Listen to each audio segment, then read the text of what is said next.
Hello students, कैसे हैं आप सब। आशा करती हूँ आप अच्छे होंगे और अच्छे से अपनी पढ़ाई कर रहे होंगे। मैं मोनिका रावत आपका स्वागत करती हूँ आईसीटी वर्चुअल क्लासरूम देहरादून में। बच्चों, आज हम क्लास 12th का जो आपका सब्जेक्ट है फिजिक्स, उसका chapter electrostatic potential and capacitance को स्टार्ट करने जा रहे हैं। तो बच्चों, अभी तक हमने पिछले चैप्टर में ये जाना था कि विद्युत क्षेत्र क्या होता है, इलेक्ट्रिक फील्ड क्या होती है, किस तरीके से किसी भी चार्ज ऑब्जेक्ट के कारण, किसी भी चार्ज आवेशित वस्तु के कारण जो है किसी बिंदु पर जो है आपका विद्युत क्षेत्र उत्पन्न होता है, उसका मान क्या होता है, ये सब हमने डिस्कस कर लिया। आज हम बात करेंगे इलेक्ट्रोस्टैटिक पोटेंशियल की, यानी विद्युत विभव की। ठीक है, स्थायी विद्युत विभव क्या होता है ये हम जानेंगे। बेसिकली यहाँ पे जब हम विद्युत विभव की बात कर रहे हैं, तो जैसे कि हमने पिछले चैप्टर में पढ़ा था, इलेक्ट्रोस्टैटिक का अर्थ क्या होता है।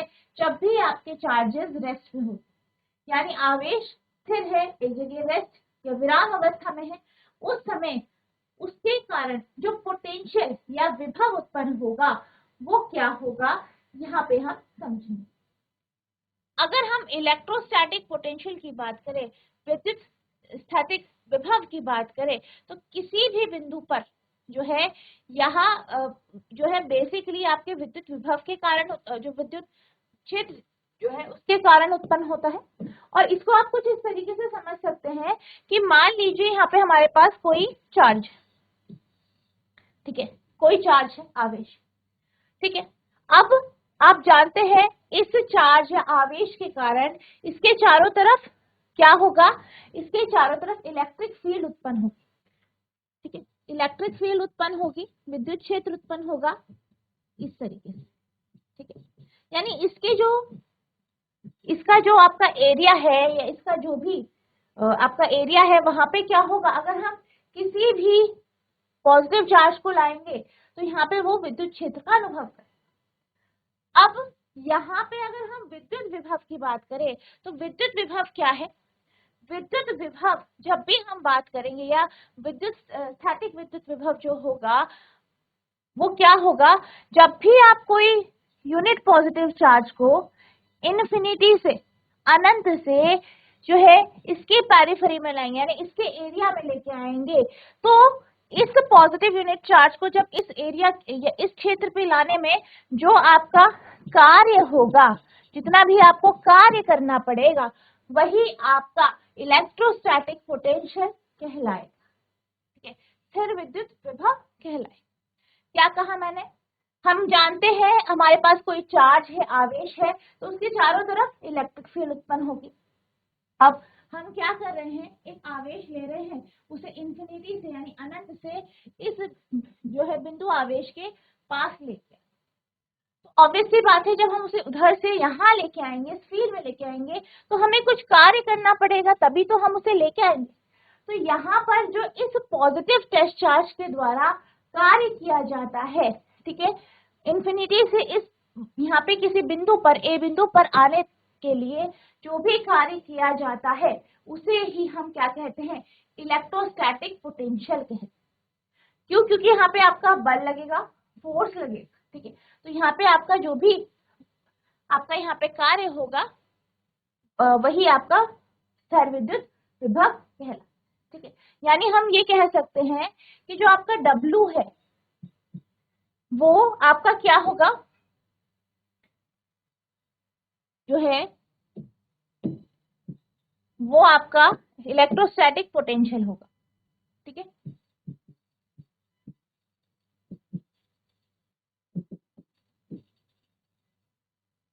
ठीक है, इस तरीके से ये आपका यहाँ पे हो। तो इस बात का आपको ध्यान रखना है कि जब भी कोई जो है यूनिट पॉजिटिव चार्ज को हम इंफिनिटी से जो है किसी आवेश के पास लेके आते हैं, तो ऑब्वियस सी बात है वो वहां पे क्या होता है, कुछ कार्य करना पड़ता है, और यही आपका क्या कहलाता है, स्थिर विद्युत विभव यानी electrostatic potential. The electrostatic potential at any point in an electric field is equals to the amount of work done per unit positive charge or in bringing the unit positive test charge from infinity to that point against the electrostatic force without acceleration. क्या कहा गया है? कहा यह गया है कि जो इलेक्ट्रोस्टैटिक पोटेंशियल होता है किसी भी विद्युत क्षेत्र पे किसी बिंदु पर वो बराबर होता है अगर हम किसी यूनिट पॉजिटिव चार्ज को इन्फिनिटी से उस बिंदु तक लेके आए, ठीक है, उस बिंदु तक हम लेके आए और वो किसके अगेंस्ट कार्य करता है? जो आपका बिंदु आवेश है उसके द्वारा जो फोर्स लगाया गया है उसके अगेंस्ट वो कार्य करता है. The SI unit of electrostatic potential is volt, यानी स्थिर विद्युत विभव जो है उसका जो एसआई मात्रक है वो क्या है? वो वोल्ट है. डायमेंशनल फॉर्मूला की बात करें तो इसका जो डायमेंशनल फॉर्मूला होता है वो ml स्क्वायर टी क्यूब आई -1 होता है और इसे आप लिख सकते हैं डेल डब्ल्यू से, ठीक है, डेल वी से बराबर V A minus V B और यानी डब्ल्यू ए बी अपॉन. तो ये आपका क्या हो गया? Electrostatic potential. ठीक है, नोट कीजिए, बहुत इंपॉर्टेंट टॉपिक है डेफिनेशन आपके लिखने की.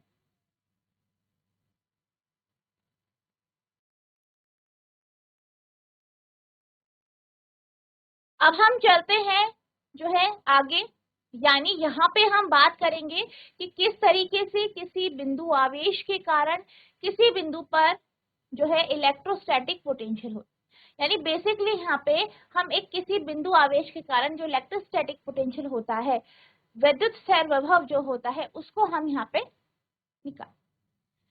ठीक है, तो electrostatic potential due to a point charge, एक बिंदु आवेश के कारण विद्युत स्थितिक विभव के बारे में हम बात. ठीक है, मान लेते हैं हमारे पास एक आवेश है प्लस क्यू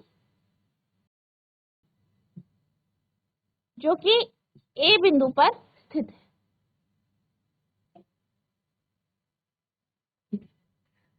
अब यहाँ पे आप मान लीजिए ये बिंदु बी है,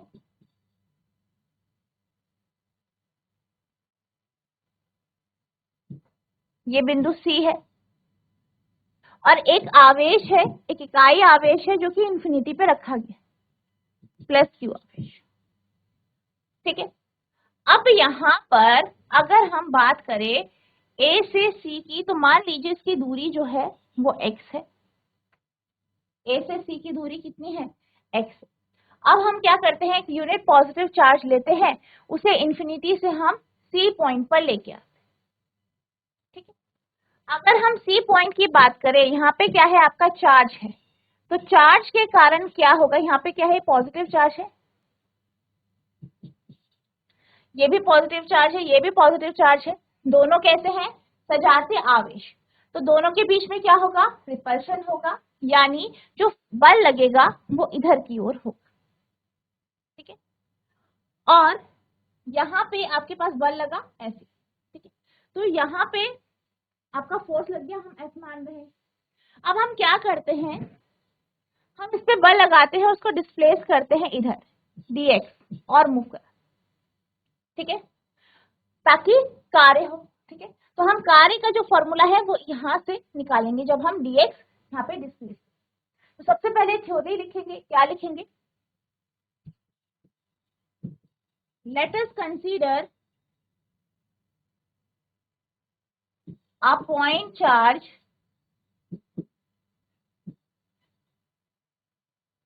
plus q at point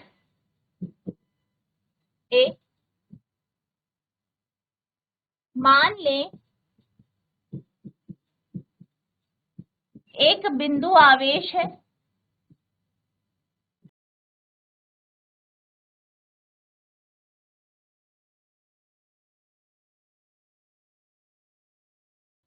एक बिंदु आवेश है जो कि ए बिंदु पर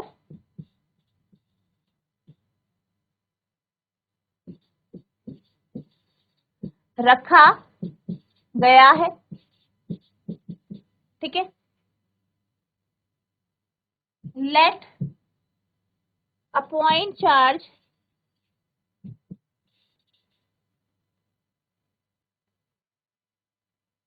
प्लस क्यू. ठीक है, is taken from the infinity and placed at point C। ठीक है, अब हम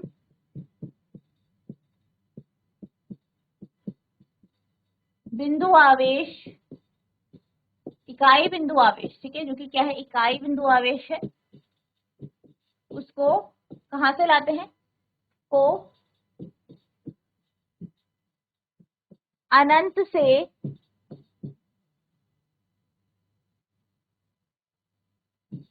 सी बिंदु पर लाते हैं।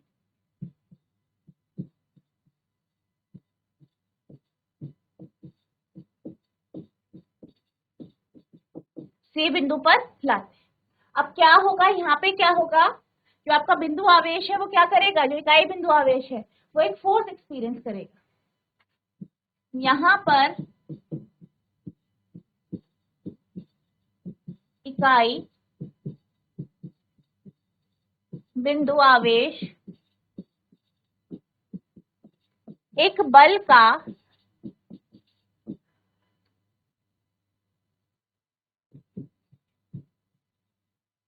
अनुभव करेगा। ठीक है, तो फोर्स जो होगा यहाँ पे हो जाएगा के, ठीक है, 1/4πε0 आपका के हो गया।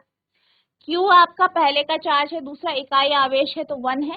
ठीक है, अपॉन दोनों के बीच की दूरी x²। ठीक है, ये आपका यूनिट चार्ज है, +1 कूल। ठीक है, क्या आप लिख सकते हैं, F = 1/4πε0 Q/x², इक्वेशन नंबर 1। ठीक है, इस तरीके से लिखेंगे, नोट कीजिए।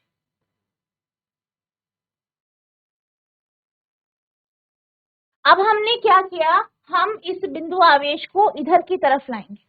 ठीक है, तो यानी हम किधर ला रहे, डिस्प्लेस इधर की तरफ कर रहे हैं। हम मान लीजिए यहाँ पे लेके आ गए या यहाँ पे लेके आ गए, तो dx हमने दूरी तय की। ठीक, फोर्स इधर लग रहा है, आपका डिस्प्लेसमेंट इधर हो रहा है, दोनों के बीच का एंगल 180 डिग्री।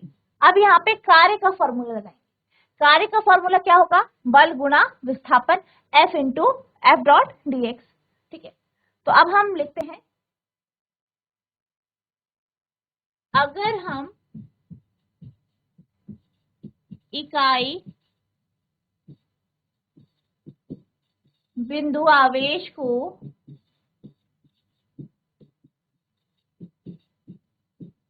dx, जब इकाई बिंदु आवेश को dx विस्थापित करते हैं, dx दूरी तक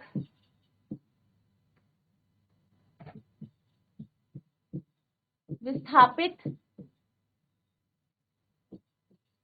करते हैं, तो कार्य जो होगा, स्मॉल वर्क होगा आपका dw, वो होगा F.dx। अब डॉट प्रोडक्ट आप हटाएंगे तो F/dx cos थीटा। अब थीटा क्या है दोनों के बीच का, 180 डिग्री, तो dw हो जाएगा F/dx cos 180 डिग्री। अब 180 की बात करें, cos 180 कितना होता है, cos 180 डिग्री होता है -1। ठीक है, तो -1 लिख देंगे इसकी जगह, तो dw बराबर F/dx -1, तो dw हो जाएगा -F/dx, तो dw हो जाएगा -F 1/4πε0 Q/x² dx। ठीक है, अब हम क्या करेंगे, हमने तो यहाँ स्मॉल वर्क निकाला है dx, अब हम पूरा निकालेंगे। तो पूरा आपका कहाँ से कहाँ होगा, हम पूरा वर्क डन निकालेंगे तो इन्फिनिटी से आपका जो है कहाँ तक हो जाएगा, इस बिंदु तक, इसे आप आर ले लीजिए, ये आर है, ठीक है, इंफिनिटी से यहां तक, ठीक है, पहले इसे नोट कीजिए।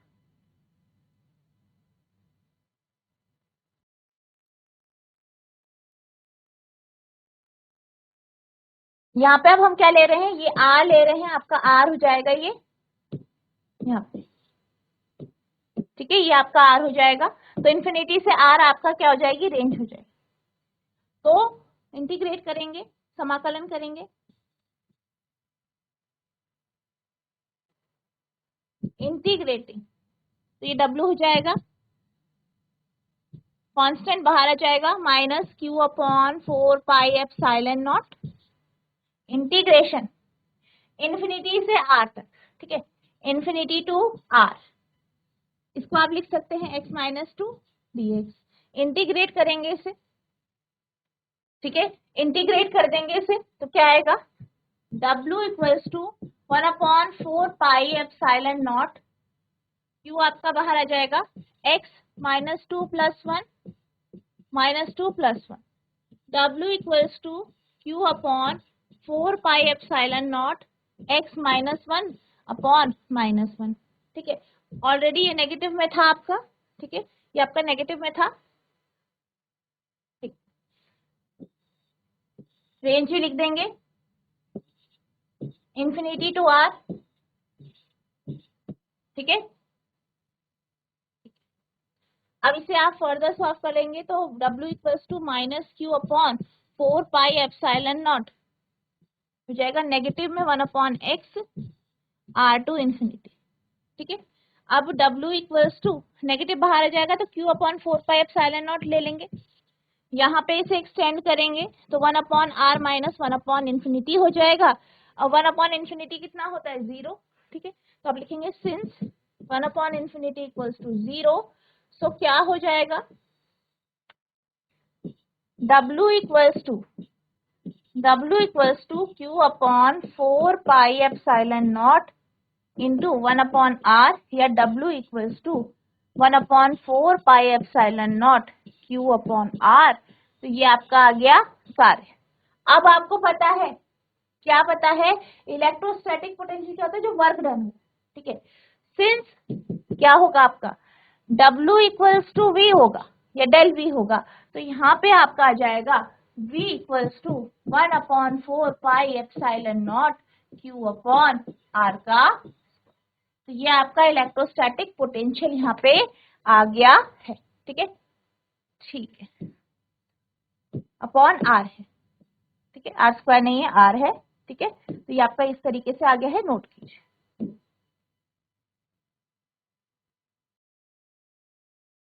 अब हम ग्राफ देख लेते हैं, ठीक है, तो जैसे कि अभी हमने देखा, हमारा फॉर्मूला क्या आया है, V equals to 1 upon 4 pi epsilon naught Q upon R, ये सारी अगर आपकी जो है ये सब वैल्यू क्या है, कांस्टेंट है, तो यहाँ पे हम कह सकते हैं कि जो आपका इलेक्ट्रोस्टैटिक पोटेंशियल है वो क्या है, वो इनवर्सली प्रोपोर्शनल है R के, यानी दोनों के बीच में ये आपका क्या है, रिलेशन है, V is inversely proportional to R, ठीक है, दोनों में इनवर्स रिलेशन है, इसलिए आपका जो ग्राफ आएगा वो कुछ इस तरीके का आएगा, ठीक है, एक्स एक्सिस में हम क्या ले लेंगे, R ले लेंगे, ठीक है, दूरी, और वाई एक्सिस में हम विभव, तो आपका जो यहाँ पे कर्व आएगा वो कुछ इस तरीके से, इस तरीके का आए, ठीक है, नोट कर लीजिए।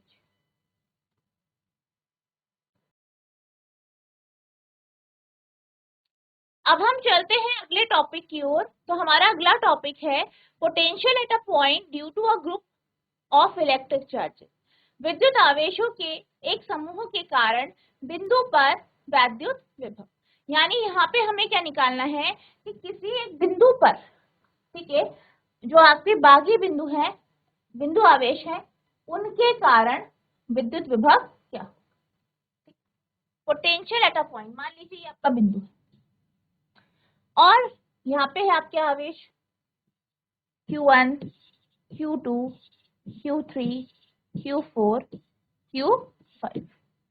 इन जो 5 आवेश हैं इनके कारण P बिंदु पर विद्युत विभव क्या होगा ये निकाल। मान लीजिए Q की दूरी P से R1 है, इसकी R2 है, इसकी R3, R4 और R5। अब अगर हम बात करें, हम इन सबको छोड़ दें तो Q के कारण P पर जो विद्युत विभव होगा उसका मान क्या होगा, V1 मान लेते हैं K Q1 अपॉन R1। इसी तरीके से अगर हम P बिंदु पर Q के कारण विभव जो होगा उसे हम लिख सकते हैं V2 equals to K Q2 upon R2। इसी तरीके से Q3 जो ये है इसके कारण P बिंदु पर जो विभव होगा वो V3 बराबर K Q3 अपॉन R3 होगा। इसी तरीके से Q4 के कारण V4 equals to K Q4 upon R4 होगा और 5 के कारण V5 equals to K Q5 upon R5 हो। अगर हम P बिंदु की बात करें तो मान लीजिए कुल जो विभव जो P पर लग रहा है वो V। तो जब भी इस तरीके का आपका संयोजन होता है, हमने क्या निकाला, इंडिविजुअल आवेश या चार्ज के कारण विभव V1 V2 V3 V4 V5। अब हम कॉम्बिनेशन में लेंगे तो कॉम्बिनेशन में जो P पर लगेगा विभव वो इन सब का क्या होगा, सम हो। ठीक है, अलजेब्रिक सम होगा। यानी हम क्या जानते हैं, यहाँ पे जो आपका इलेक्ट्रिक पोटेंशियल होगा electric potential at point P क्या होगा आपका, V होगा। तो यहाँ पे V बराबर हो जाएगा V1 plus V2 plus V3 Vn। ठीक है, अगर n चार्जेस है उनके लिए ये हो। और इसको आप फर्दर कैसे लिख सकते हो, इसको आप लिख सकते हो V equals to K Q1 upon R1 plus K Q2 upon R2 plus K Q3 upon R3 plus so on K Qn upon Rn। ठीक है, अब यहाँ पे K को आप बाहर ले लीजिए, K बाहर आ जाएगा, अंदर क्या बचेगा Q1 upon R1 plus Q2 upon R2 plus Q3 upon R3 plus so on plus Qn upon Rn। तो यहाँ पे हो जाएगा V equals to K summation I equals to 1 to N Q I upon R I।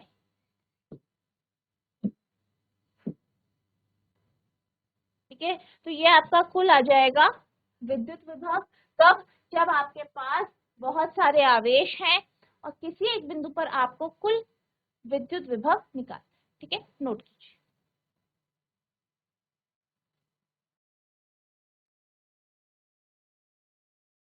तो बच्चों आज हमने ये जाना कि इलेक्ट्रोस्टैटिक पोटेंशियल क्या होता है, हमने इसका फॉर्मूला ड्राइव किया। साथ ही साथ जब आपके पास जो है ज्यादा आवेश है यानी n आवेश हैं तो उनके कारण किसी बिंदु पर विद्युत विभव कितना होगा ये भी हमने कैलकुलेट कर लिया।